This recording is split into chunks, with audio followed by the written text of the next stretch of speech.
Roger, go for deploy. Hey gang, welcome back to AdventureFit Radio. So what we have for you guys today, we have a travel roundtable episode. So what we set out to do in this travel roundtable episode is it's just a sit down between myself, Mac and Tommy. And what we want to do is give you guys some good content, some good ideas about where you should travel. We pick a destination each and then we just tell some stories about it, tell some highlights about why we liked the place so much, and really motivate some people to get out there and explore the world. But the funny thing is, it ended up just being a conversation with three guys telling some pretty strange stories. So you'll get to know the host of AdventureFit Radio a lot better by the end of this podcast. You'll also get some genuinely good information, but you'll get a lot of genuine nonsense as well. But it's all good nonsense, and it's a pretty funny podcast. So hope you guys enjoy it. As far as everything else before we get started, a few things we need to cover off on, and that's our sponsors. So again, we are sponsored by Atlanta Orchards. Atlanta's apple varieties Cansey and Green Star have been trialled in Australia for years and are now in commercial production. Both are born and bred in Belgium and now growing across the country, including in Victoria. Green Stars, the first 100% non-browning apples, are a cross between a Granny Smith and a Delbarestivale apple. The apples are green, sweet, juicy, have a thin skin and the highest vitamin C content of any apple, which keeps them naturally white for days after cutting. The Cansey is the number one apple sold in Europe. It's bright red and crunchy with a long shelf life, a cross between a Gala and a Braeburn apple. Basically, guys, this is a family business. My mother grew up on Atlanta Orchards, my grandfather grew up on Atlanta Orchards, and my great-grandfather before him. My uncle owns it now, so buy Atlanta apples, ask for Cansey and Green Star. Thanks, Uncle Mark, for sponsoring the show. Loxam Solutions is another sponsor of the show, guys. Loxam is a boutique consulting and business support company focused on business consulting and commercial services. The key to their success has been through the application of a pragmatic approach combined with entrepreneurial spirit to achieve their clients' outcomes. Their philosophy is simple: deliver well-defined, measurable business outcomes to their clients through the engagement of subject matter experts with real-world experience. Services include business consulting, costing and structures, business startup advice, business plan development, review and adaptation, organizational review and restructure, operational review and restructure, governance, corporate and operational, coaching and mentoring, project management, and much, much more. So if you want to find out more, if you want to get your business running smoother, everybody does, you want to check out the guys at www.loxamsolutions.com.au. NDO Sups, No Days Off Supplements, are another great friend of AdventureFit Travel. They're a newly formed company that aspire to build a trusted brand and by having honesty, integrity, and loyalty as the cornerstones of their relationships with all stakeholders, from suppliers to customers to sponsored athletes and individuals. They will work hard to ensure all receive the utmost attention and support. Look, guys, I'm going to be honest about NDO Sups. Mac swears by them. I think the copy that we are reading out doesn't do them justice. They have recovery B peptides, which Mac uses to train, which help him stay optimized, and he absolutely loves them. So I think the best thing that you guys could do here is go to ndosups.com and use the code word ADVF Radio for 10% off. Rather than spiel on about the copy that we got off their website, it's better to tell the truth. And Max swears by these guys, really big fan, and I don't use them personally because I'm not a big supplement guy. But take it from Mac and check them out. Our last sponsor, as always, is AdventureFit Travel. AdventureFit Travel is the parent company of AdventureFit Radio and is a fitness, an adventure travel company for the fitness community. So, guys, what we have for you at the moment, we have our Bali trip that we've extended the sale cutoff by 7 days. So until March 11th, you've got a chance to book yourself into Bali, where we're going to be training with Dimitri Klokov. He's a world champion weightlifter and superstar of weightlifting. We've got a 2-day lifting workshop with Dimitri. We're going to train every day. We're going to yoga daily. We're going to surf. We're whitewater rafting, snorkeling with sea turtles, Indonesian cooking class. We got lots of cool stuff packed with you for you guys. If you don't know about AdventureFit Travel and you don't want to just hear it from me because I'm probably not the most trusted person considering there's a vested interest in the business, I'd tell you what you can do. You can go to our testimonials page on our website or our reviews on Facebook, and you'll see that everybody that's had anything to do with AdventureFit Travel hasn't just had a great time. They've written things like, thanks, AdventureFit Travel, you've changed my life, greatest thing I've ever done, so on and so forth. So don't take it from me, take it from our clients, our past clients, and get on board. So that's it from me. Without further ado, I will pass you on to the boys, and we hope you enjoy our travel roundtable.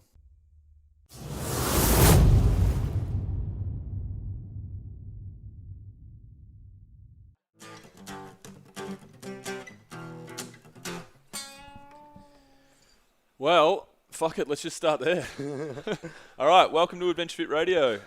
Here we are. We've got a travel roundtable for you guys. So what we're going to do, we're going to sit through a little conversation between myself, Mac on my left, and Tommy on my right. We're going to go through a travel roundtable, pick one destination each, have a bit of a chat about it, and go through the regular structure of our show. So before we do, though, Tommy's going to start us off, as usual, with Tommy's tribute. Same joke as before, E flat major.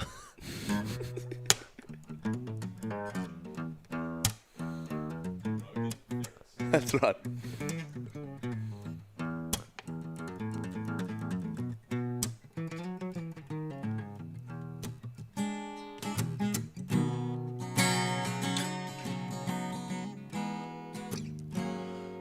Well, the radio's going nowhere. It's all about the parties. Rogan, Ferris, Freakonomics, Pilkington.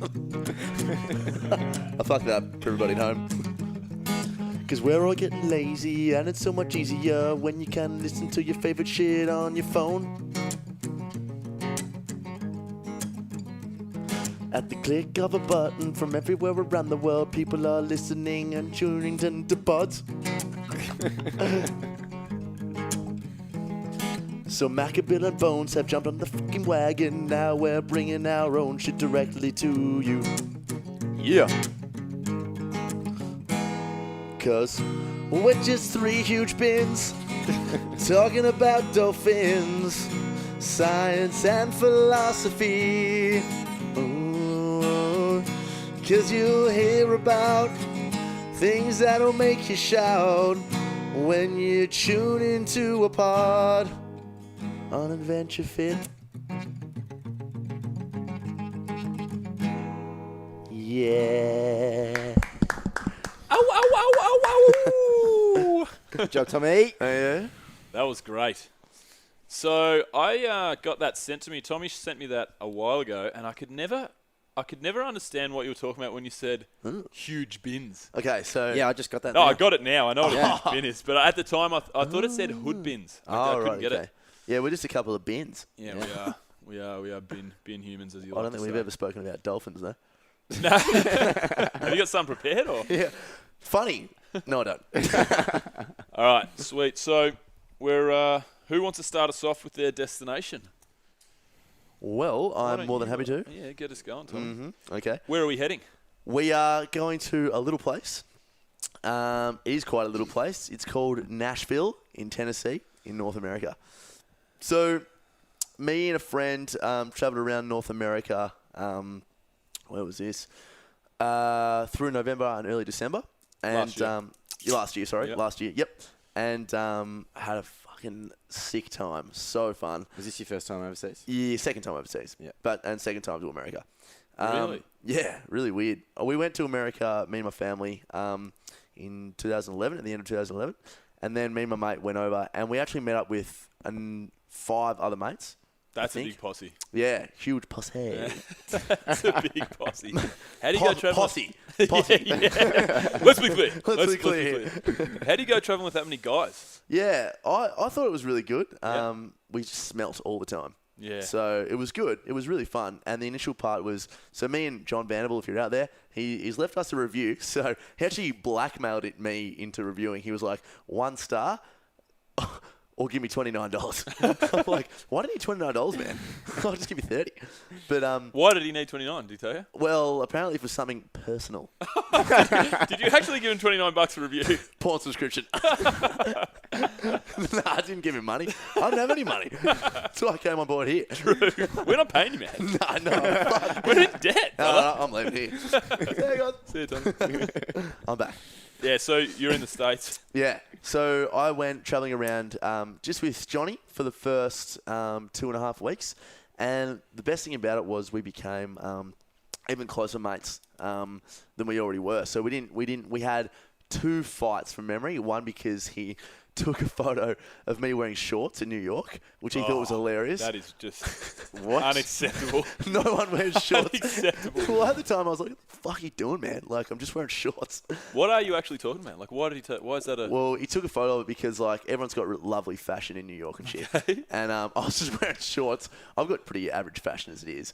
And he was like, this is a guy, like, who's so, like, fashion conscious. And he won't. So he wouldn't have it. He wouldn't have the shorts. it. He was So like, hang on. Fuck that What guy. was the temperature? So the temperature would have been like 18 degrees. Celsius. I'm in shorts. So 100% I'm in shorts. That's what I reckon. Fuck you, Johnny, whatever your name is. Yeah. We're no longer mates.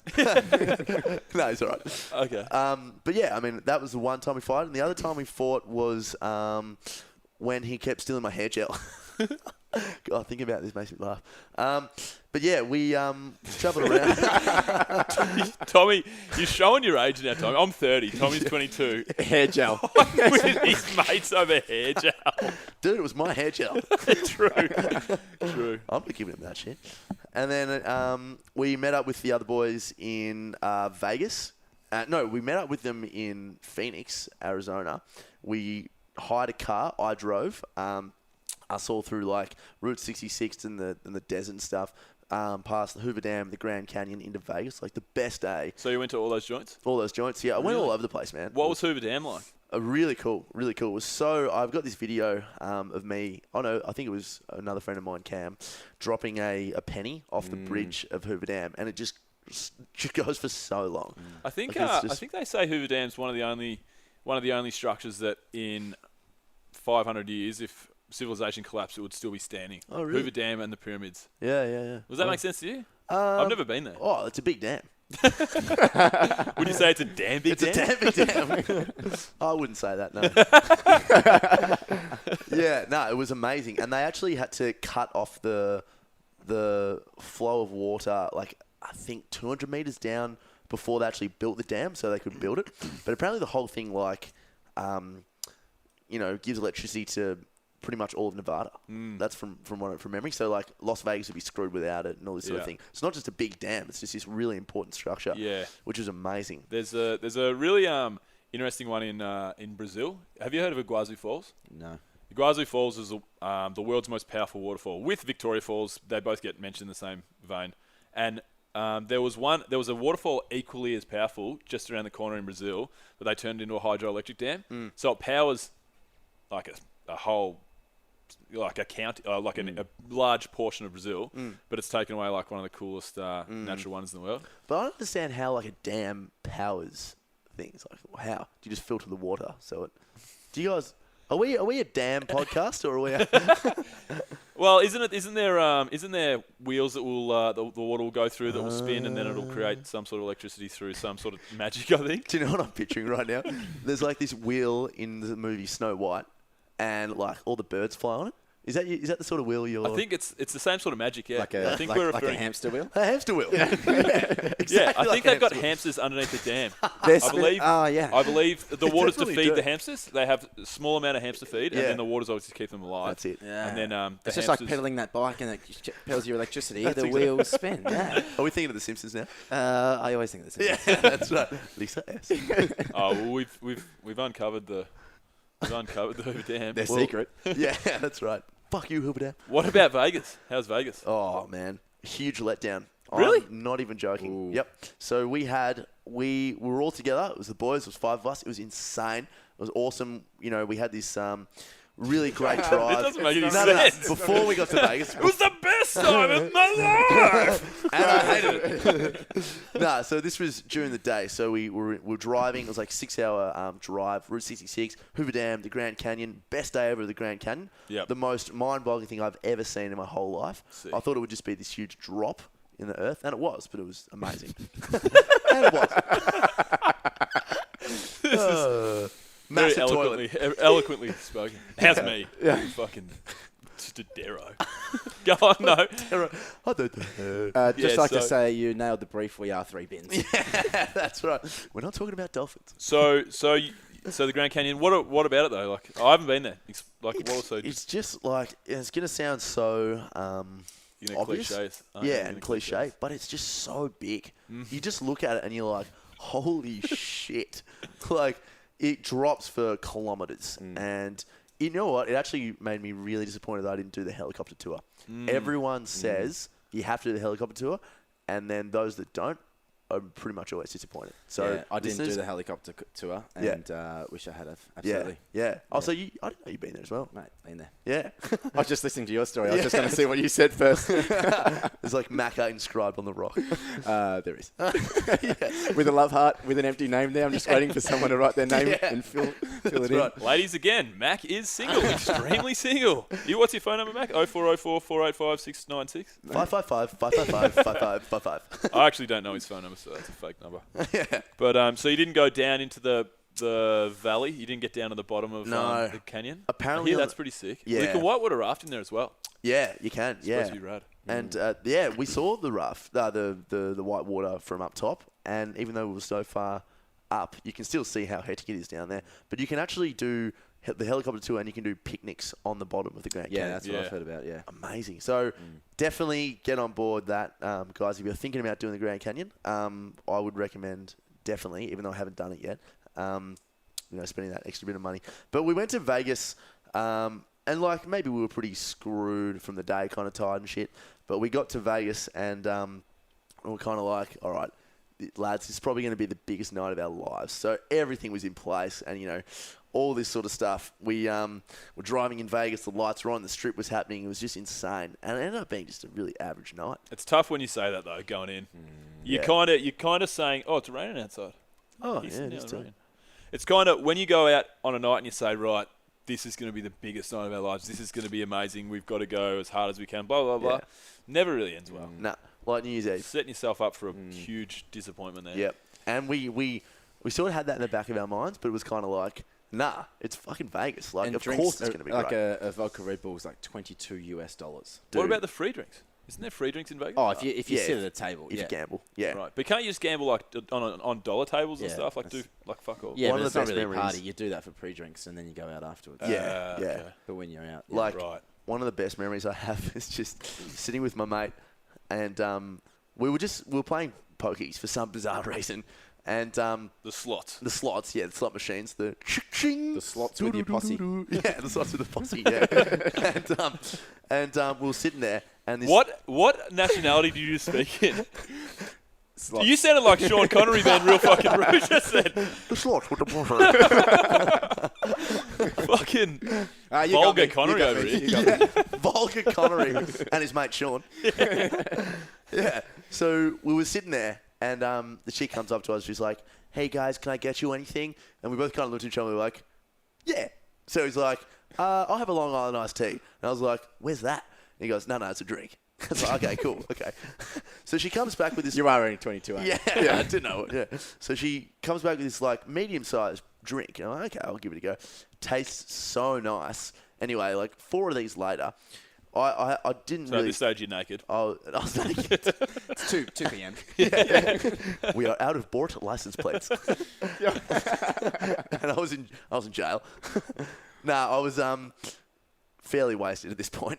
And long story short, I put in $100 on the slots and lost it all. One $100 note went in. I've got the video of it.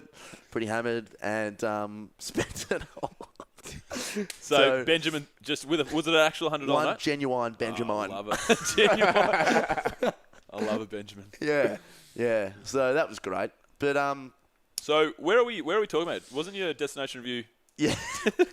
How did we come to Tennessee? Vegas? No, it was Nashville. Oh, it was Nashville. Yeah, that's Nashville, right. Yeah, Tennessee. Nashville. Okay, so Nashville, Tennessee. Vegas is good. So we were like, this was just when I was with my mate Johnny, and we went from New York down to Nashville. New York was really cool as well. Oh yeah, for sure. Yeah, and Nashville was. When you guys think of Nashville, what do you think? I think country and western. I think country and western, plucking the guitar or the ukulele. But I have no idea. I'm not that great with my American geography. I'd say, yeah, that's what I'd be thinking. Yeah, Macca? Yeah, out Should I be thinking whiskey? Geez, that rain is intense. It is. Yeah. So, yeah, I mean, I thought it would be something like that as well, and it was to a certain degree, but it's actually a massive college city. Really? So it's just a big college town. Big party. Huge party town. Really? That's awesome. There's a party going on like every night. There's this one strip in downtown part of Nashville called Broadway, and it's just filled with live bars. They're called honky tonks, and honky tonk. And so they're kind of American. like, that's American. That's extremely American. And, there's just live music. It's always country music. And there's this one place that if you ever go to Nashville, guys, you have to go. It's called Tootsies. And it's just got the best live music. And we actually met a girl there who was behind the bar who's got this insane following on Instagram because she's a model. Yeah. And we just thought she was super hot. Yeah. But she's got over 1 million. What? What? 1 million Instagram followers. Really? Sorry, on Facebook as well. And that's insane. Wow. yeah. She'd be making bank with that type of following. Yeah. All you need to do is #1protein shaker and you're fucking set for the month. Yeah. Oh, she was killing it. Wow. And we was bantering her. Geez, the accent works well over there. I Tell got us. rejected every time. But yeah, so we were into Nashville and we were sort of walking around on the first night. We were kind of like, what's there to do here? And we were speaking to these people. We'd always just, exaggerate to the nth degree. Hey, mate, what's going on? Me and my brother Crocodile here. And they're like, are you guys from Oz? I'm like, yeah. And, you always get into a conversation. You have to put it on as thick as you can, don't you? Oh, so much. I told you about the first time I ever stayed in a hostel and I got woken up by the German girls. You told me that. You told us about I would have that. told you both. I got woken up in the middle of the night by two German girls. One of them, they came in and sorry to hijack your story. No, They came in and ransacked the room, and I was sleeping with my head down, and I could hear they were speaking German. And then all of a sudden, the girl says, one of the girls, Alice, says, "Jenny, look, there's a hot boy in our room." So I didn't move. I didn't move. I just stayed silent. Wait, you were face down? Face down, yeah. So I you're had slowly like getting brown an as erection? like real, yeah. Hips just raising. Yeah. Doing cock push-ups. But and then the next thing that happened was they ripped the sheets off me and started yelling, "Get out of bed, hot boy! Get out of bed, hot boy!" And then I stood up and said, I said something like, "Oh, geez, what the fuck's going on, girls?" And then they literally started going, squealing as loud as they could. "Where are you from? Where are you from?" And I knew exactly. I said, "I'm bloody Australian."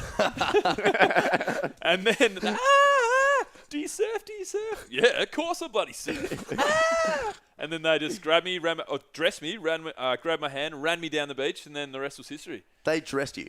They dressed me. The chick was throwing clothes at me. She rifling through my bag. Put this on. Normally it's the other way. Yeah, that's right. How ugly are you? It was an alternate reality. You don't understand. Like, how ugly must someone be to have two German girls dress the person in the Australian accent? Covering me up. Yeah. Yeah. Oh! They put a garbage bag over my head. It was fucked, actually. I couldn't breathe. But Put me in a bin. It was... Anyway, the accent works well, though. I'm with you. Yeah. Oh, man. But we went, so we were walking along and we met this one person. She was just working at the store. She was like, "Oh, you guys are Australian? Oh, sick. Like, you have to go to Vanderbilt." And I'm like, "Oh, okay, cool. What's Vanderbilt?" She's like, "Dude, it's the college party." I'm like, "Oh, okay, cool." Yeah. She's like, "Oh, Party. cool. Party, bro. Party, dude. Party down. Party." And I was like, "Oh, cool. So you guys, there's like college parties." She's like, "Yeah." I'm like, "Oh, okay." It got really awkward, so we just left. But we looked it up, and we like the best nights, and Johnny will agree with this. Actually, and the other boys when we met up with them as well for Mexico, the best nights we had was the really risky ones, like catching a cab all the way into Brooklyn in the middle of the night, and being scared, and all that sort of thing. Yeah, it's like when you feel like you survived the night. Yeah, it's like fuck, I can't believe we got out of there. I can't believe I murdered 17 people and still got home. Lay low for a while. Yeah, that's so good. But what did we do? We went to the college. It was like a $25 US taxi cab ride. because we're our This is on campus. This party at at Vanderbilt College. At a frat house. Well, how does it work over there? So we were staying just outside the city. We got there. It was completely dead. Oh. And we're like, oh, no, what the hell? Killer. Yeah, so we went, we were walking around for a bit. We literally thought our night was done. We'd had this pretty good prees, just me and my mate. And we thought the night was done. So, like, oh, okay, this sucks. Just so everybody knows, Tommy just punched himself in the face. I actually tried to hide a burp and ended up punching myself in the cheek. The things I do for you guys at home. And then so there was this little dinner joint close to, dinner joint close to the college, and we went in there. Apparently the guys was like, okay, they just saw the basketball game, so wait like 15 minutes, and they'll be back. Anyway, we get back there, we meet this one guy. It's like, hey, you guys here for the college party, bro? I'm like, yeah, man. Do you know where it is? It's like, oh, yeah, there's one on over there, man. But, like, I don't know if you really want to go there, dude, because they're, like, kind of douchebags over there. I'm like, oh, okay, cool. We kind of found out in 30 seconds that guy was the leader of the loser frat house. So we go into the cool frat house. They're like, oh, dude. Yeah, they're like, mate, it's literally cliques in a movie. Really? It's like the dweebs. The L7 weenies. It's all that. It's like, it's Mean Girls to a T. Heaps of bullying and stuff. Like if you're not in the footy team, if you're not on the footy team or you're not like the head cheerleader, you're a dork, bro. Really? Yeah. No. So we get in there. Beat it, nerds. Yeah, that's right. Marge, it's my job. So we get in there. The guy's like, oh, you guys are Australian? Sick. Have this fucking case of beer, bro. I'm like, all right, awesome. It's like, do you guys want to come upstairs? The house was like kind of silent. So we walk in. We open this door to go up to the stairs. This massive party noise kicks in. We're like, oh my God, what the hell's going to go down here? It's like, dude, welcome to freaking America, bro. We go upstairs. There's like 150 people upstairs. Oh, that's what I think of when I think of frat parties. I think of stairs. I think of people. I think of those colourful cups drinking out the punch. And people making out on the stairs and like big, just double-story frat parties. Everything you've seen in a movie, that is real life. We go up there. Really? There's like 90 really hot girls. There's like 60, probably not. Damn it. Probably wanted for murder. And then the rest is like just really cool guys. And so I was like, all right, I've got to make myself known here. So I pretended my friend was over there, just on the other side of the room. And I've gone, hey mate, have you seen Michael Fitzpatrick? It was this guy that we made up. And then Isn't that 3 our chicks. number one listener? No, that's Steve Montgomery. That's right. Steve, how are you, pal? So I was like, there's these 3 girls looking around. They go, oh, my God, are you Australian? I'm like, yeah, I'm a little Aussie. And like, oh, my God, can you say that again? I'm like, oh, what do you want me to say? And like, we're full Australian. And then just like, give me a hug. And like, oh, my God, you have to introduce all these guys. And I was like, oh, my God, this is the one time girls are going to actually talk to me here. I could be on here. Turns out I wasn't on. I fell in love with this one girl who left the party early. Absolutely sucks. Oh, God. So, what was her name? So, Sydney. Sydney, if you're listening, I'm still in love with you. I know you can hear me from Dallas, Texas. Come back to Melbourne. But Nashville, go visit Tootsies. Go have a look at Broadway Street, downtown Nashville. It is amazing. Yeah, that's solid. That's a solid little jaunt. Have you got you got some good, the bad, and the science ready for us then? Yeah. Let's do it. I do. Let me just open up the GBS. Okay. Cape Town's epic landscape has long been a draw for visitors, for business travellers, are finding plenty of appeal in South Africa's mother city. I know you've got a personal affliction with Cape Town, my friend. Love the joint. Yeah, my question to you guys is, what do you guys do for fun after work? Strange segue. Yeah. Very strange segue. Do we have to be riding lions or some sort of rugby? So just what do you guys, when you relax after a big day of work? I know you like to watch movies.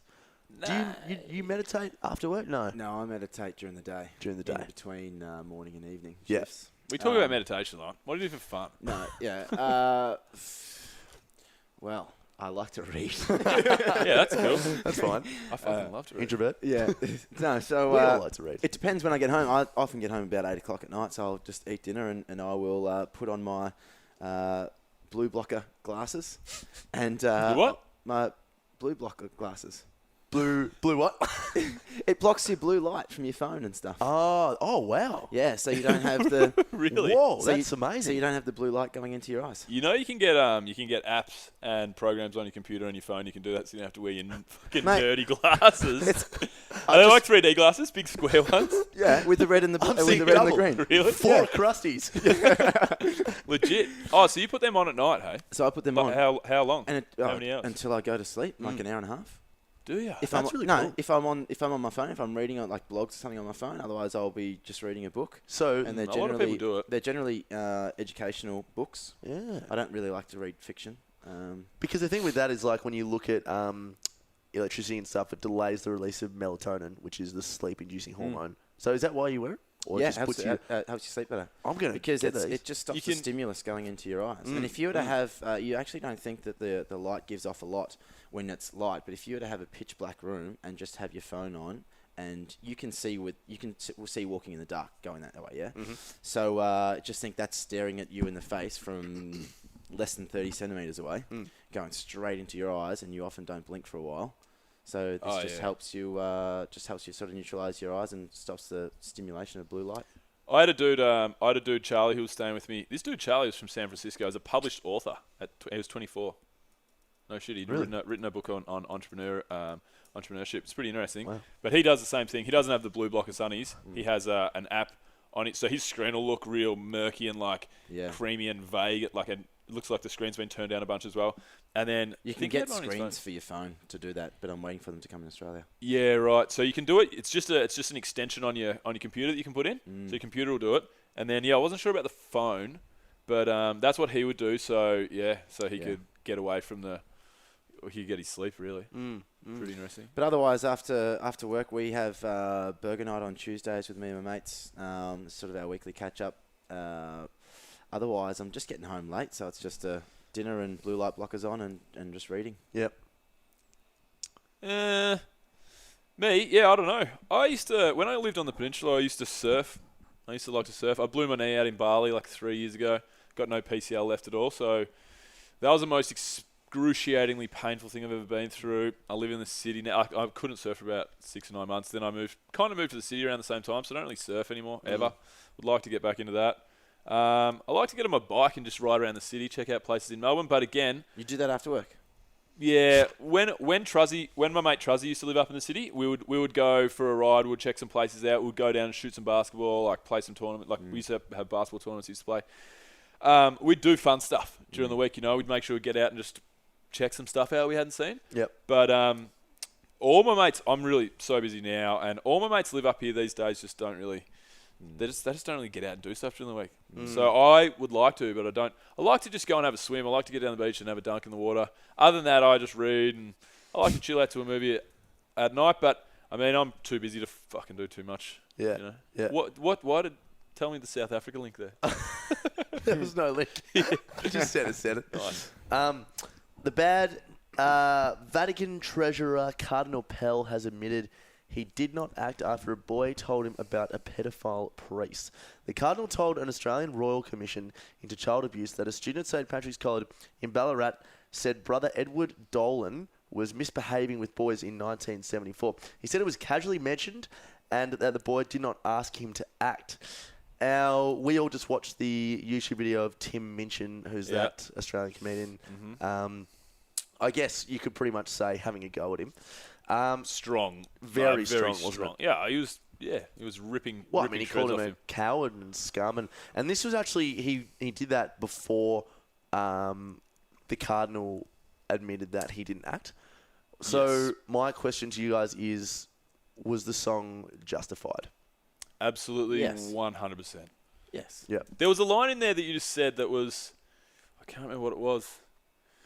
No, I can't remember what it was about the act. It really kind of brought it down the. The boy did not ask him to act? Nah, it brought the level of the crime down. It kind of talked it down. Whereas there's no bigger crime in the world than pedophilia. It's just insane. And for someone to, in a position of power like George Pell, or anyone for that matter, to find out about that and then turn a blind eye. Turn a blind eye. That's just so far from acceptable. Yeah. It's totally fucked up. Yeah. Especially someone you're supposed to trust. Someone from the church, someone who's an authoritative figure to, young kids and members of the community. It's just fucked up. It's totally Macca, you agree? insane. Yeah, absolutely. You can call him out. And, even comedians, and they call out people all the time. And that was, I'm not sure if it was done in a comical sense or not, but it was definitely justified. Yeah, well, I tend to agree. I think it's, I agree. The science, a mysterious new species. Now, I don't know if you guys have heard this. A mysterious new species could be the earliest humans. Was recently found. A new species of recently discovered human has not yet been dated, but some believe it could be one of the earliest humans in our genus. The bones of a new species of extinct hominin called Homo Naledi were discovered in the Rising Star Cave in South Africa and unveiled to the world in September 2015. The new species has a primitive brain case, but fairly modern hands and feet, which is a very strange mixer. Now, I did some research on this because I thought it was interesting, but I didn't know how big this was. Lay it down. Yeah. So, apparently it's a new line of Homo. Gag. As it hasn't even been dated yet. Adult males stood around 5 foot tall, weighed approximately 45 kilos. So that's pretty much you after a trip in South America. And radiocarbon doesn't even work because that can only date as far back as 50,000 years. So, really? So to give you an indication of how old this line of human could be, they are estimating close to 3 million years, which is on the spectrum of the earliest ever. We don't even know. Like, this could be even before that. So, take yourself back 3 million years. When was dinosaurs? 64 million years 128. ago. Yeah, the periods were... I think it's 64 million years ago. Okay. Yeah. 65. They're not kicking around with T-Rex. If that's what you're wondering. Oh, David.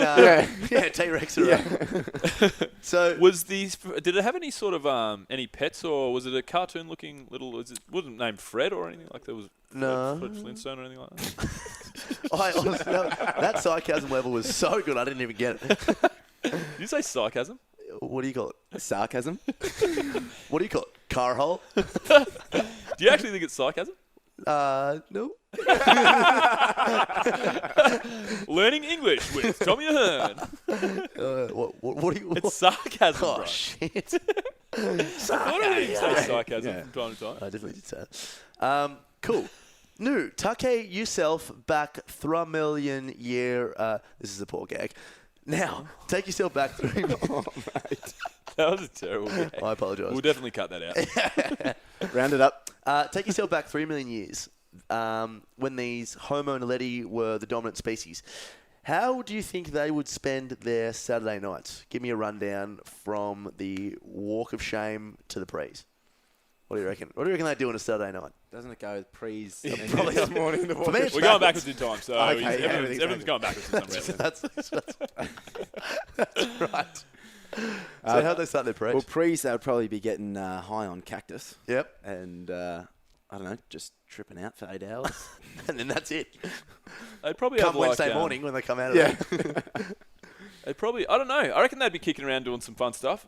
I reckon they'd just be just like us. Yeah? Do you reckon 3 million years ago people... Made podcasts. All right. All right, I was going to say that. All right, I know about podcasts. I don't know. When have they dated back when language first evolved? How do you define language? As a spoken... Rather than grunts, like actual spoken language. Do we know that? Well, spoken language, I mean, grunts could be... You could say grunts are language. Well, what about not grunts? So when did we all sudden going, g'day, mate? Yeah. 20 years ago. Okay. I don't know. No, neither do I. I don't know. That's a really interesting fact. I don't know what they would have been doing back in the day, but let's hope it was some fun. Moving on. All right, so your story before, Tommy, triggered a memory for myself through America. Take it back to 2012. Myself and my brother gate crashed our friend's honeymoon, and we went through America, and then we made our way, after we gate crashed the honeymoon, to Europe, and we did a European trip. And one of the... Gate crashed a honeymoon. Yeah. What does that mean? Man, I went to Europe now. I heard it twice. I was like, how the fuck do you gate crash honeymoon? Honeymoon is like a period of a couple of weeks, isn't it?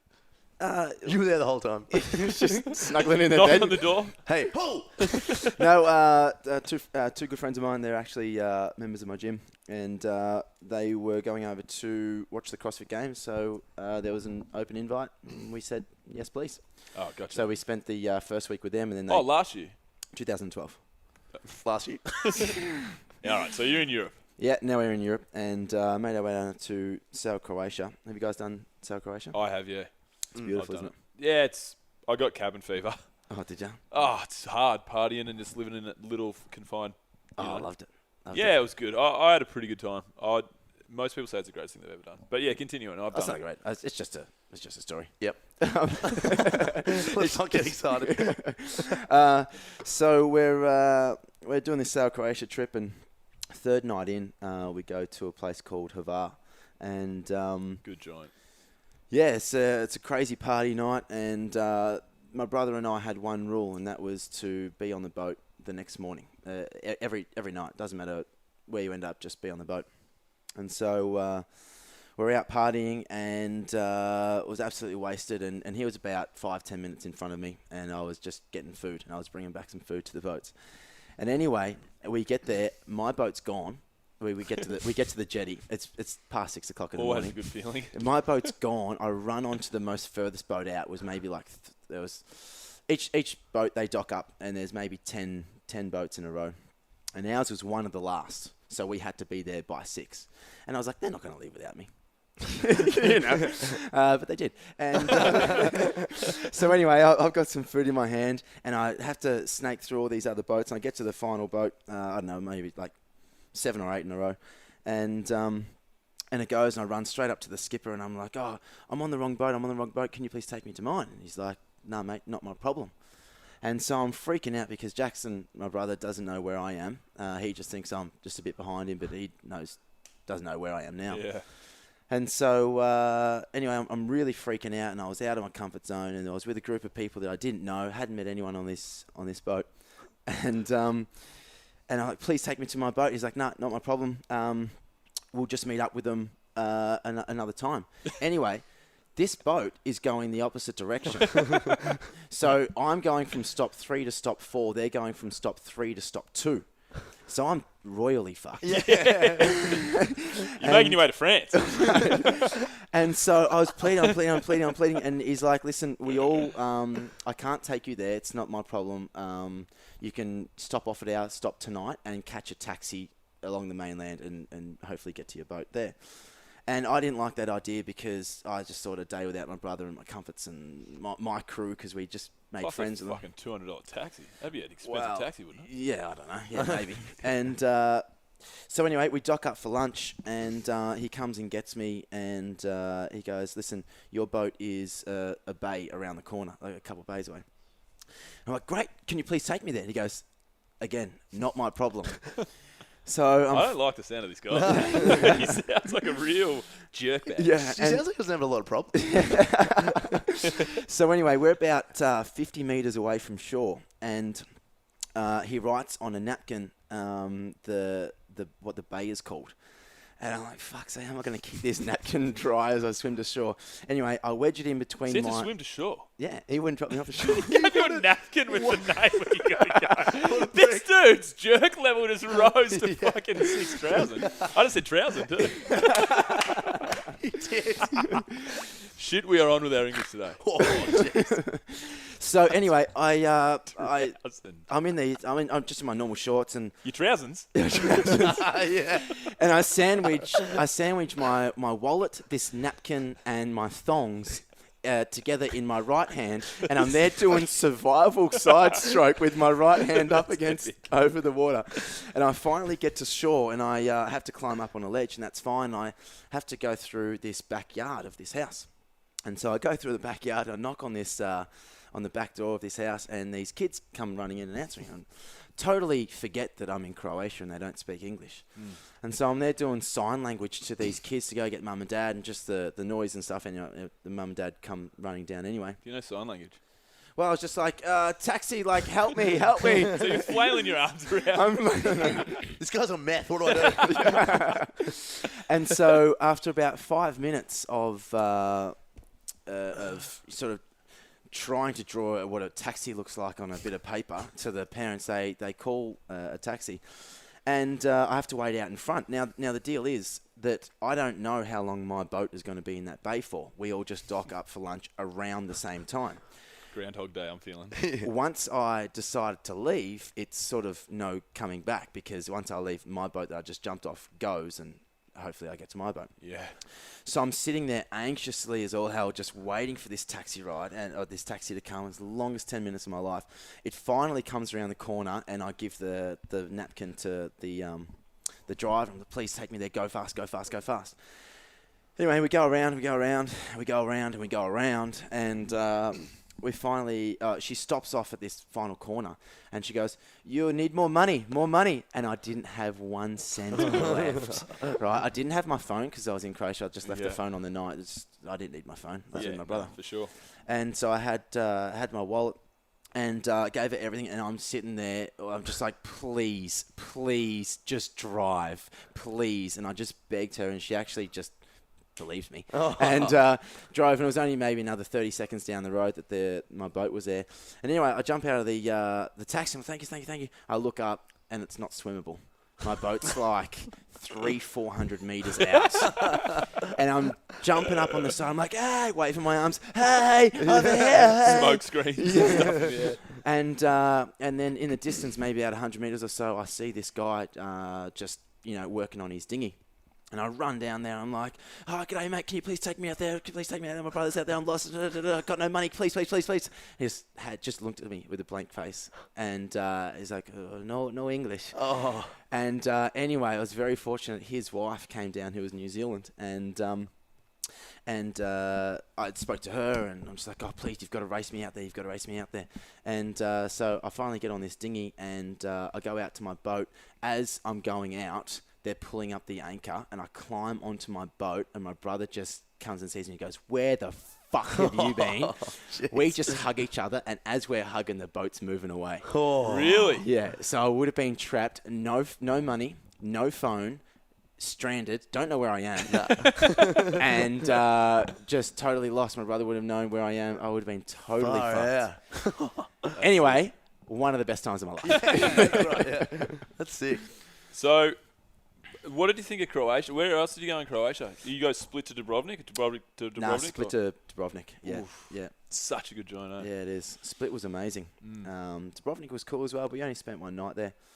We spent a couple nights in Split because that's where we took off. And then each other, if you haven't done the trip, it's sort of a night at each sort of venue, and it's just beautiful. Yeah. Absolutely beautiful. I did say Croatia just because I wanted to party. It was a European trip, and That that's was definitely party time, yeah. Oh, 100%. But I was pretty amazed by... I put Croatia up with my favourite countries in the world. I normally say South Africa, Mexico, and Brazil are my three favourites. And then I throw Croatia in there just pure and simply because it's just so pretty. It's legitimately... And the water is... out of this world. Mm. But the architecture and stuff, the old cobbled streets and the... Oh, absolutely. The architecture of Dubrovnik, Split, and Hvar, and all of Croatia, is just, it's really stunning. And I don't really get off on architecture that much, but yeah, it's such a sick joint. Cool. So you got any book a creep for us, Tommy? You got a quick one? Yeah, I've got a quick BOC. Gonna do the jingle? Isn't it your thing to do? Nah, you're good at this one. It's time for the Book of Creep. That was meant to be thunder and lightning. Yeah. That was good. Just noises, good noises. Yeah. So, again, this is on Reddit. Book of Creep, guys, for those that don't know, is just a really disgusting, bizarre story to sort of change the flow of the podcast. I don't know why we do it. It's just kind of funny. I was in a band in college, and we played a show this one weekend. I was pretty smashed up drinking for free all night, and this surprisingly cute chick saunters up and started with the whole, oh my God, you like write songs and stuff. Despite the fact that I'm actually a bit shy in situations like this, she had her arm around me and is doing all the work. I'm like, sweet, let's do this, I think to myself. While she is mid-sentence, I grabbed her hand and started walking her out the door.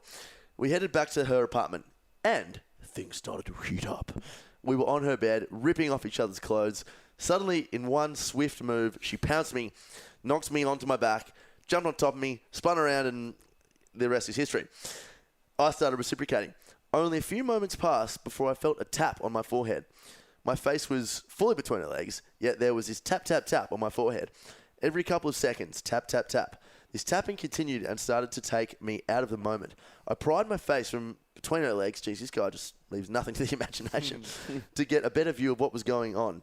To my horror, I witnessed dangling down a tapeworm bouncing like a fettuccine noodle with every excited movement she made. Tapeworm. I was totally disgusted, but in shock. She had no idea what was going on or what was going on down there. Before I knew it, I had thrown her off the bed and literally ran out of the door completely naked, screaming. And that was the Book of Creep. Fuck. What? Where did you meet this chick, Tommy? So That's how you said it. So I met this bloke at... What's a tapeworm anyway? Isn't it a little worm? Oh, it's obviously a little worm, but like, Yeah. what? Isn't it just a tapeworm? That's right. Yeah. I don't know, but apparently things can. Like I've heard stories before of people coming back from third world countries and have had things like it's a bacteria or it's a growing thing. It grows inside you. It feeds Yeah, off that's your what I food. thought. Yeah, But like, that's how it. big do they get? Oh, I'm googling it. yeah. Chuck it onto the Google. You guys, the podcast. If you guys just No, talk no, while no, I we'll have a Google. look. Tapeworms, there Does we it are. come up with Here we images? go. Class of Oh, that's a massive tapeworm. parasites. Oh, that's disgusting. Yeah. So how- Tapeworm infection is the infestation of the digestive tract by a species of parasitic cystoidal flatworm called tapeworms. Oh yes. Ugh. How big can they get? I Does don't it say? believe it would come out of their vagina. Yeah. Oh yeah. Yeah. You're the one telling the story, bro. Yeah. Yeah. I don't think it was the front. I think it was the back. What? Yeah. I think that's the way the story was. All right, so destination reviews. let's get out of the tapeworm. Let's move on. That was real disgusting. Yeah. That was the Book of Creep. Yeah, so I wanted to talk about Bolivia as my destination. So I went to Bolivia 2011, start of 2011 with my mate Roisy. Mentioned him on the podcast a couple of shows ago. And we had a good time. I spent 6 months through South America. This was in the middle of that trip. And I just wanted to talk about some of the stuff that we got up to. So we were in Bolivia and we landed in La Paz. La Paz is Marching powder. La Paz is where marching powder is set. Yep, that's actually the reason why I wanted to travel through South America. I read marching powder. I haven't been, but that's the reason why I want to. Yeah, 100%. I read marching powder and I just thought, holy fuck, this joint is so backwards. It just seems so interesting. Yeah. It really just grabbed me. Have you read marching powder? No. What's Marching powder's about this dude Rusty Young. He's the author. He goes and does a tour of San Pedro prison in La Paz, which is like right in the middle. I went there. I've heard of San Pedro. Yeah, it was. I couldn't get in at the time, but it's right in the middle of the city. There's a park that backs onto the prison. It's a huge prison. There's a big park. People are eating ice creams and kids are playing and stuff. But the prison used to, well, even to this day actually, it allows visitors.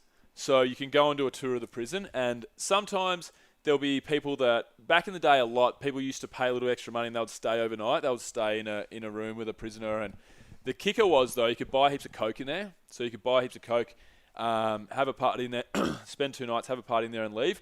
And then it started to get a little bit weird because people would stay in there for like a week and stuff. Anyway, this guy, Rusty Young, went and stayed in the prison, and he met, you remember the other character's name?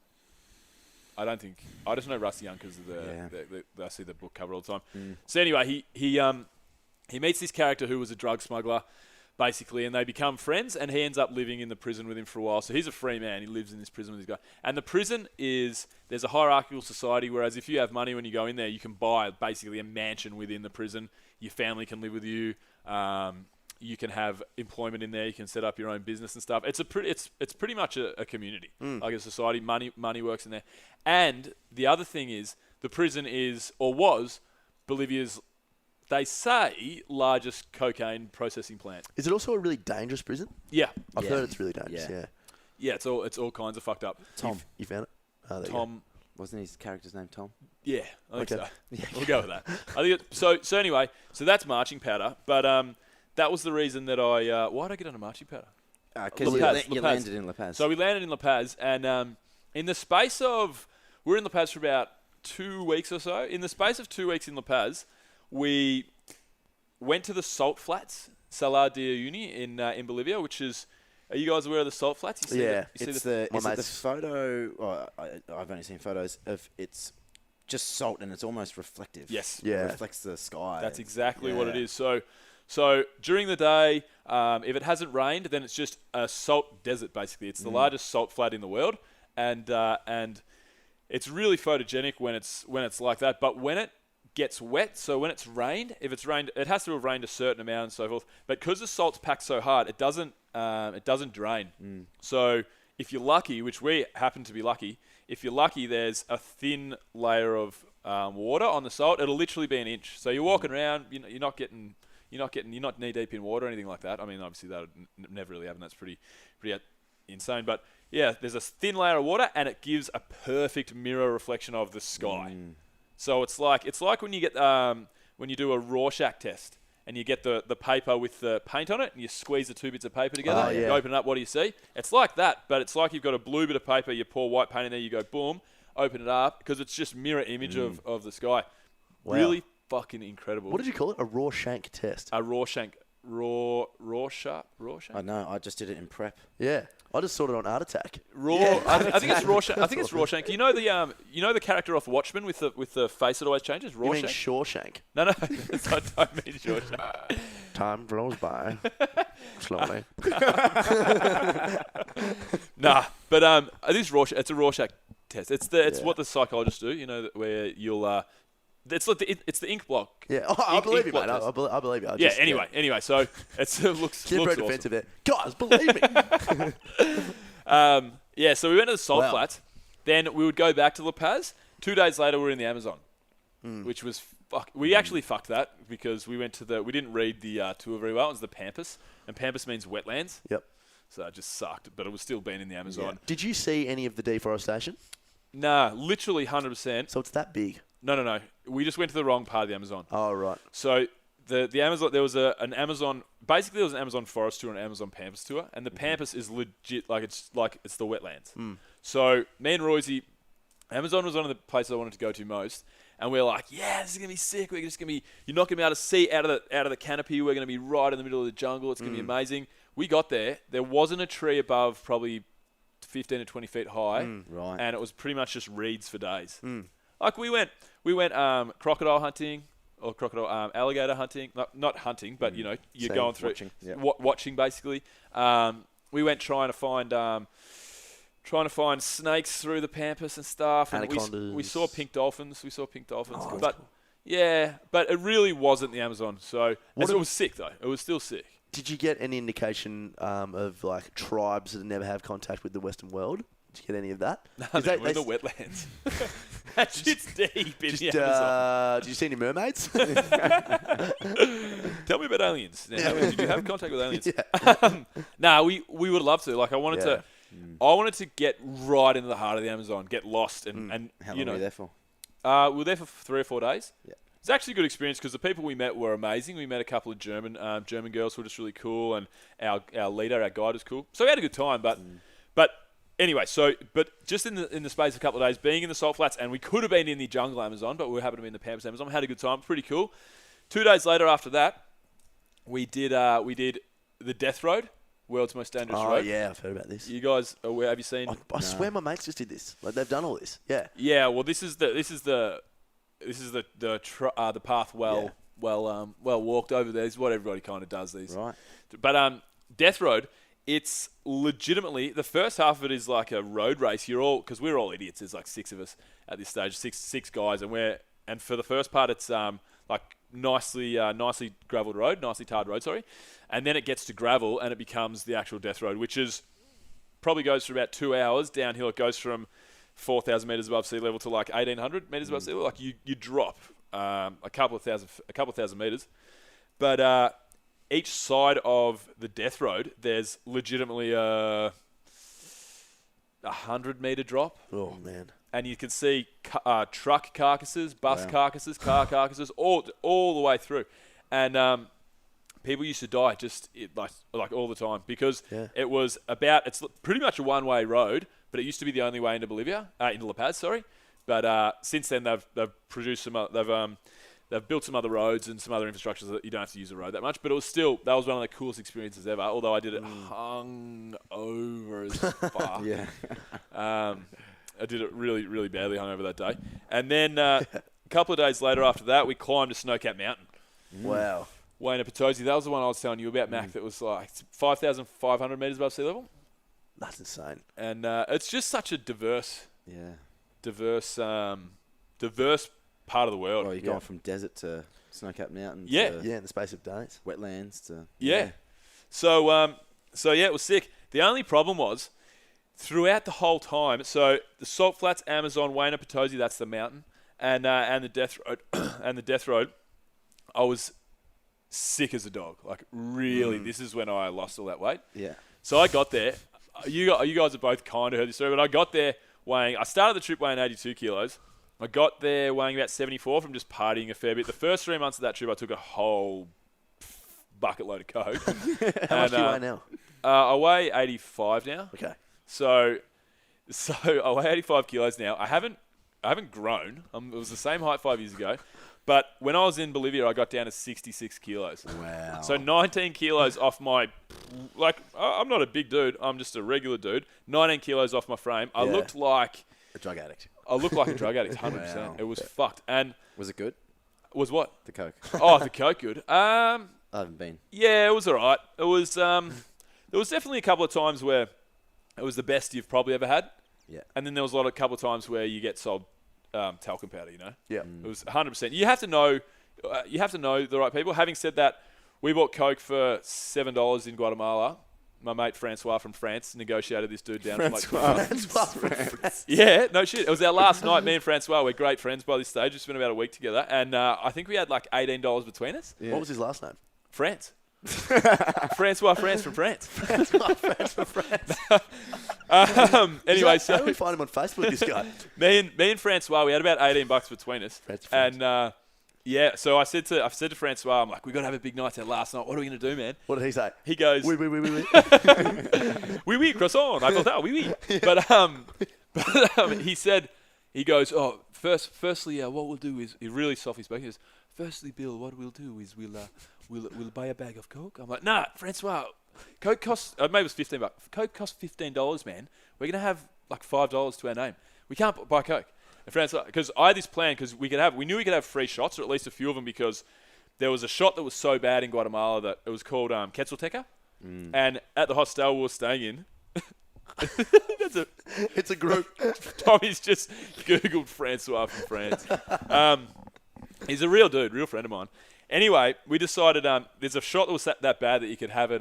You could have as much as you want, basically, but you could only really stomach about 3 or 4 shots. Right. So we knew we had Quetzalteca up our sleeve. Fuck. I said, Francois, we need beers to drink, man. We can't just get 1 gram of Coke and then that be done with it. And Francois was like, nah, leave that to me. And he negotiated this drug deal. Like, he had a heated argument in the streets of Guatemala with this drug dealer. Oh. Not heated, but like a real deep, long discussion. It was like, and this was in Spanish at the time, so I didn't know what the fuck was going on. I can speak Spanish now, but at the time I didn't know. I was very, very uncomfortable. Anyway, he negotiated him down to did I say $7? Yeah. I think it was 7. It might have even been a little bit less, but basically it gave us about $8 or $9 to play with for the rest of the night. So yeah, it was 2 bags. What's that? Should have got 2 bags. But the Coke over there, I stopped doing it. It was too much. Yeah. It was just too much. Eradicates your brain too much. Yeah. It just makes you feel so dumb when you're hitting it that hard. So I just halfway through the trip I got off it. So I didn't actually have any more drugs in Bolivia apart from at the Coke bar. I guess I told you about the Coke bar where they sell Coke over the counter, right? No. Have I told you guys about that? Route 66? Route 66 in North America. I think it's called Route 66 or Route 36 or something like that. Right. That's what the bar's called. Yeah. So the bar changes. So I'd given up on snorting cocaine by this stage. I was just partying. And literally to this day, I haven't really touched it apart from this one night. But we were in Bolivia and there's a bar. And like I said, it's called, I think, Route 66. It's Route something, 6, whatever. And the way that it works is you can only find the bar through taxi drivers. It used to be in Lonely Planet, but then they cracked down on it. And what they do is the bar has to move every 3 months or so. Wow. So you get in a taxi and you're like, Route 66, do you know it? Do you know it? All the taxi drivers know it. So they'll take you there. You legit walk up to a big black door with no markings on it. It's like a secret knock, knock, knock, knock, knock, knock, knock. Knock, knock, knock, knock. Like basically full secretive. Yeah. And then they'll open the door. There'll be no lights. Nothing will, no branding, no lights that you'll see. And you'll walk in and then you'll open a second door and it'll be this fucking big nightclub. Wow. And that's awesome. Yeah. And you literally, they sell cocaine over the bar. So you walk up and you'll ask for, I forget what the beers are over in La Paz, but you'll ask for, 2 Coronas and a gram of Coke and they'll give it to you on a big silver platter. You can get it railed up into points and stuff. So everybody does that goes through Bolivia just for, the sake of it, because it's kind of, well, like I say, it's a tourist attraction. Yeah. But anyway, aside from that, so yeah, I was super sick through all this whole time through Bolivia, and got down to 66 kilos, and it fucking killed me. Yeah. But had a good time otherwise. Yeah, it was good. I had to make a male nappy, a man nappy for myself at some point. Oh, what do they call a mappy? A mappy, yeah. I had to plug my. You've told me this once, actually. Please tell me again. Really? You want me to? I don't. It's pretty fucked. Yeah, I sort of want to hear it. Well, I got that sick, Tommy. Oh yes. When I got that sick, I lost control of my bowels.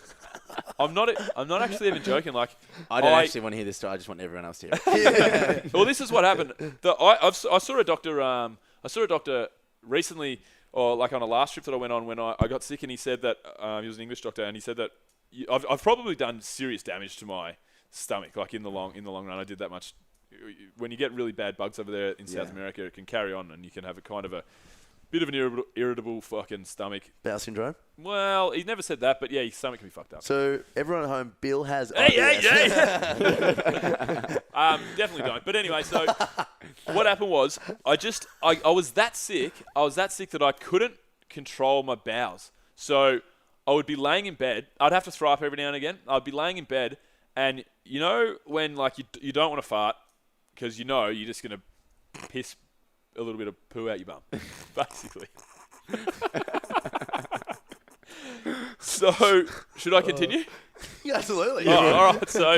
So what happened was, I would lay in bed. The boys would go out party, and then they would come in and spend a bit of time with me. Like, "Hey, go, man. Oh yeah, this crazy story happened, and we did this. And they'd show me photos, and because this went on for a long time, I would get well for a couple of days, and then I'd get sick again, and then I'd be back bedridden. So in between doing all these amazing things that I did, I'd be 2 days good, 2 days bad, or probably like 4 days good, 5 days bad, stuff like that, on and off, and just couldn't get a handle on it.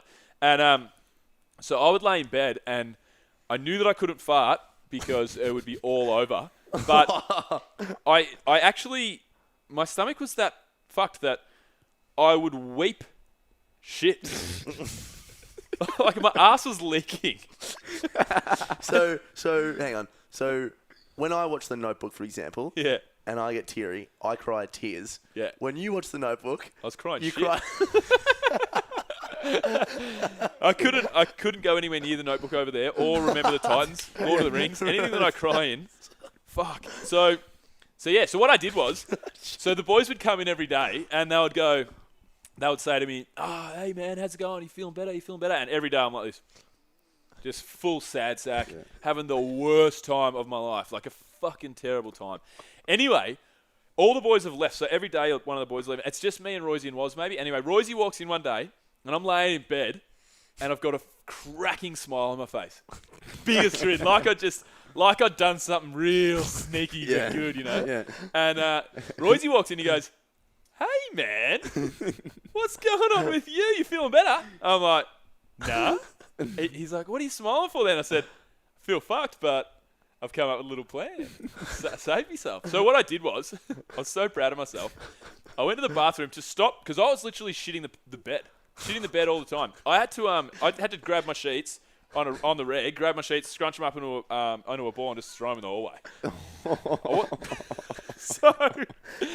So I made a little. I went and got toilet paper, and I rolled it into a really hard, solidified kind of rectangular log. Yeah. And I squeezed it into my butt cheeks, and tied like a sumo nappy around myself, and then I could just relax.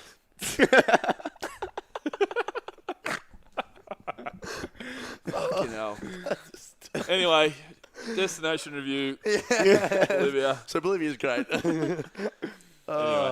So good. Was that over the top? No, it was fantastic. Fuck. Oh, man. Oh, I vomited and shat at the same time as well. Come on, Sorry.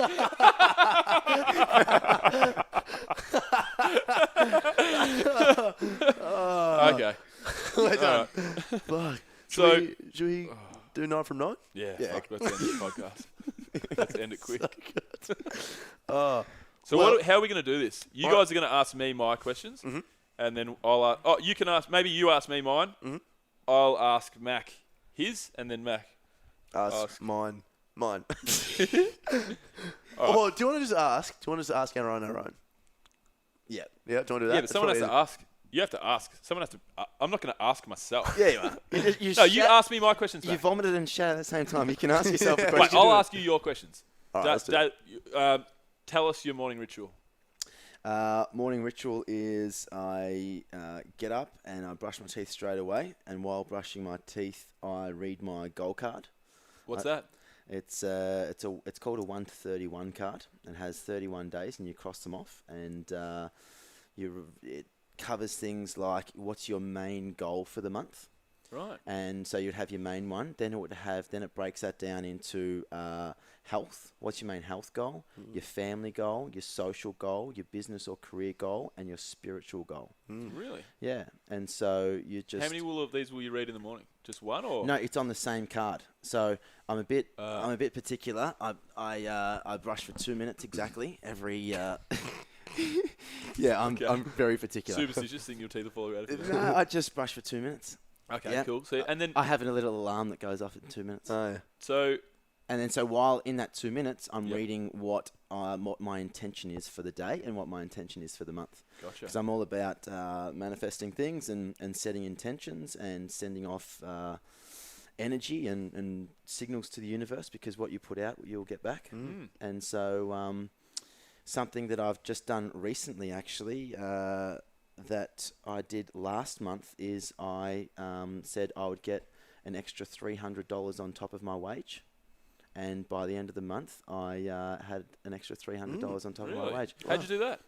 I don't usually, back then I wasn't doing one-on-one PTs, and then all of a sudden I didn't ask for them. All of a sudden, just bang, bang, bang, bang, bang. Really? By the end of the month, the final week of that month, I hit $300. What? Wow. But other times, like a health goal for me at the moment is it's really simple. It's like train 3 times a week or work out 3 times a week, and that's a lot for me. So if I can do that, that's awesome. Because up until recently, I haven't been even doing 1 a week. So just to get my health back in check. So I read my goal card, and then I go straight to work and I shower at work. What's your spiritual goal? My spiritual goal at the moment is to get into increase my knowledge about Buddhism. Nice. Like it. Wow. So I used to, my last month's goal for spiritual goal was to meditate 3 times a week. I do things that are achievable. Realistic goals. Yep. Absolutely. So I was already meditating 1 to 3, but I wanted to be really consistent. And it's nothing new. It's just you're setting an intention, and if you put something out there, you'll go get it. And so I went to 3 times meditation, and then this month is to increase my knowledge on Buddhism, because I only know basic information about Buddhism, and from what I know, I like. And so we're only 3 or 4 days into this month, and I've already read a little bit more on it. So hopefully to increase that. And so then I shower at work, and I go on ahead with my day. Alrighty. So your next question is normally spirituality. So you've do you meditate? Sorry. So you've touched on that. Yep. So you want to touch on it anymore? Yeah, maybe. I try and meditate 3 times a week. How often? Sorry, not how often. How long do you meditate in each session? And is it guided meditation or? It's guided. Yep. Okay. Yep. I went through all the Headspace 10 days, and I go through that. This month, actually, after our last podcast, you mentioned Buddhify. Yeah, Tommy put me onto that. So I've actually downloaded that app now. And Yeah, do you like it? I'm going to give it a crack. I haven't done I it use yet. it a lot now. I find they're really short though. They are really short. They're like a lot of them are 5 to 7, Okay. 10 minutes. I like. I've been trying to get into 15-minute ones. There's not many of those on Buddhify, but It's a really good catalyst to go, oh shit, I've actually got 5 minutes just to calm your mind, you know. Yeah. And Yeah. then you can start to get into things where it's like, I've actually got time here. Let's chill out for a good half an hour. yeah. Yeah, so I'll meditate just to either unwind from the morning or focus myself for the afternoon and just reconnect. Yeah, sweet. And your best date you've ever been on, or best date idea? I don't know why I asked this. 'Cause I asked this question because I think there's always always room to improve in dates and stuff like that. But Sure. I can't tell you a date off the top of my head. But in a magical land, a best date idea would be getting a chick that's into skiing and going heli skiing over in Europe somewhere. Just leave Australia for the day. Yeah. Come back at night. Just go. Want to catch up Thursday for some heli skiing? Yeah. No, I don't know. I'm Bruce Wayne. We'll take the Batcopter. Oh, I can't. I'm in South America that day. No, I'm definitely active. Don't get me wrong. I love sitting down and watching a movie or anything like that with a girl. But if you're talking Sexually about active. if you're talking about a date and you want to make it special, going trapezing, was actually one of the best dates I've had. Yeah, My sick. ex-girlfriend Cool. took me That's there, cool. and so that was good. Just being active. Yeah. I like that idea. Yeah. It's better than just going for the classic coffee or the drinks. Yeah, You know, I do that a lot though, hey. Well, you got a girlfriend. Yeah, but before I did, But even that's me why I too. asked this question. Now can inspire you. That's right. Look, I'm a pretty awesome package in general. So nah. Yeah. Anyway, I don't need a date anymore, so it's all good. I mean, we still, me and Jill still do stuff. So Tommy, do I ask you now? Sure. Now you just changed yours. I did. You I said, changed. it's a good change. Who is your? You fucked off Snakes and Ladders and the Harry Yeah, Potter, which yeah. is a good call. Now we're giving us nothing. Who was your biggest inspiration? Yeah. Or role model when you were younger? Yeah, I was. Yeah, I'm a real phases person. So like phases. Like I move into different phases really quickly. So for example, I was into. All I wanted to be was Shane Crawford when I was younger. Then I moved on to music, and then all I wanted to do and listen to was Michael Jackson. And then I moved on to heavy metal, so I wanted to listen to Alexi Leo, who's like the lead guitarist of Children of Bodom, which is like some insane heavy metal band, and I don't even listen to them anymore. So I don't know what the hell's going on there. But it's really hard. I'd probably Anyone will do, man. Yeah. Oh, look, I'd probably say He's going to go somewhere in left field. yeah, Hitler. You said I it. wasn't ready for that. Yeah. Next question was. Moving on. No, I can't think of one at the moment. I'll think of something for the next pod. Okay. Yeah. I'd love to say. Mate. Sorry. Can you do Hitler jokes? Is it too soon? Moving on. Your second one is 3 people dead or alive. Yep. At dinner. Yep.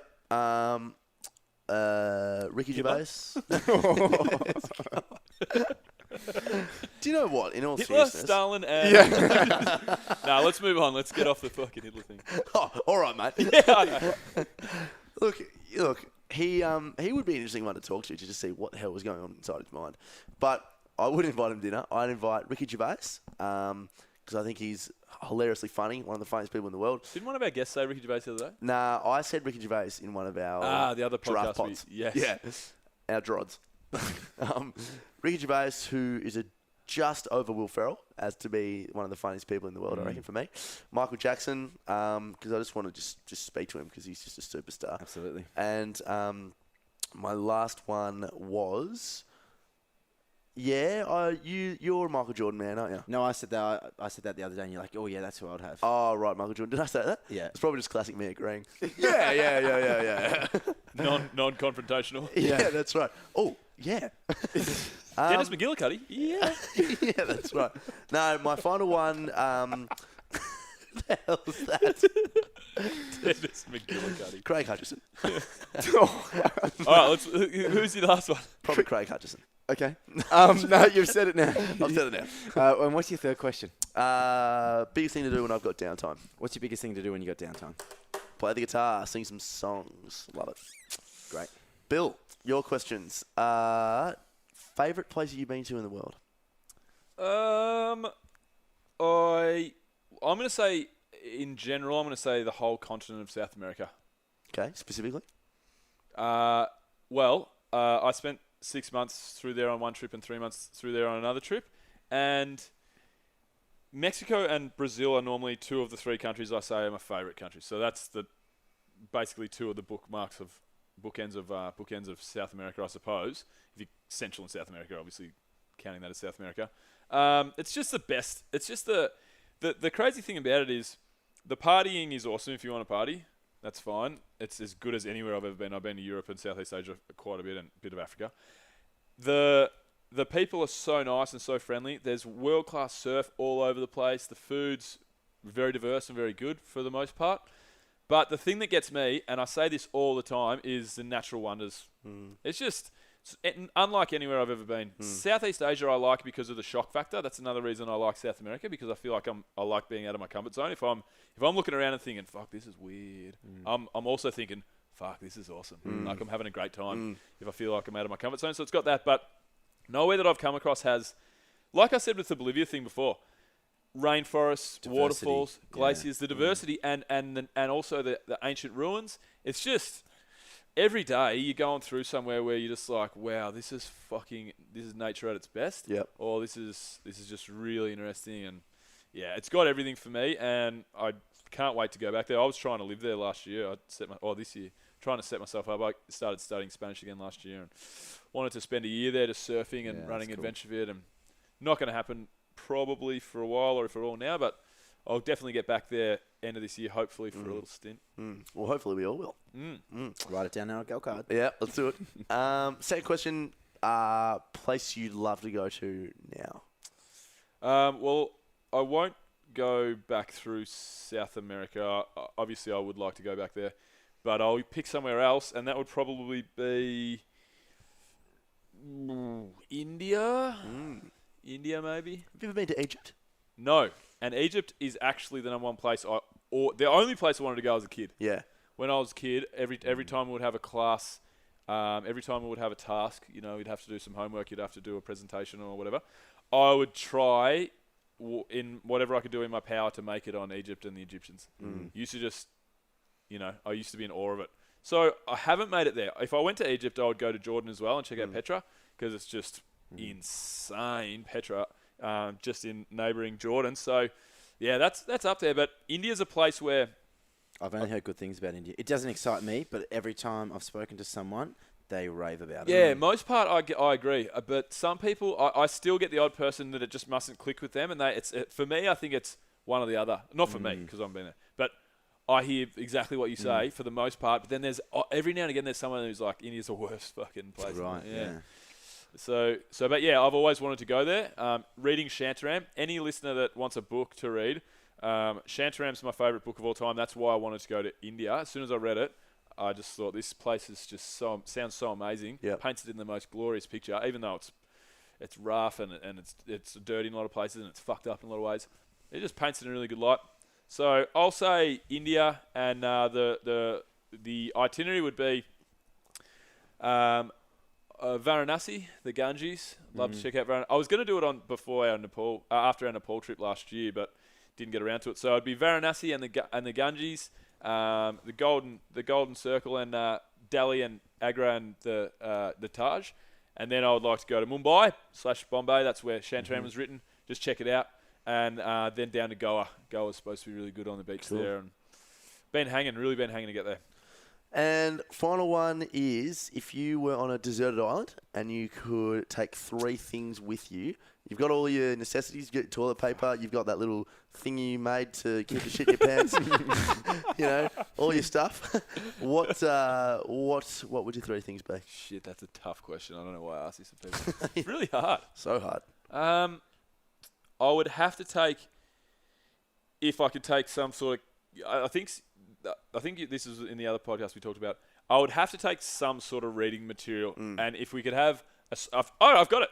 I'll take a solar charged Kindle with Audible's array of audiobooks on paper form. That's exactly what I said the last time. Oh no, I wanted to take a rechargeable battery that you can plug into a tree and then keep the Kindle alive. You just said two of them up. Yeah. So I've got a rechargeable Kindle. I'd have to have something to read because that would keep me from going crazy. Yep. I would definitely take a barbell and bumper plates. That's one. I'm going to count that as one. A weightlifting set, I should say. Yep. Take a weightlifting set so I can train and squat racks. Yeah, they're weightlifting.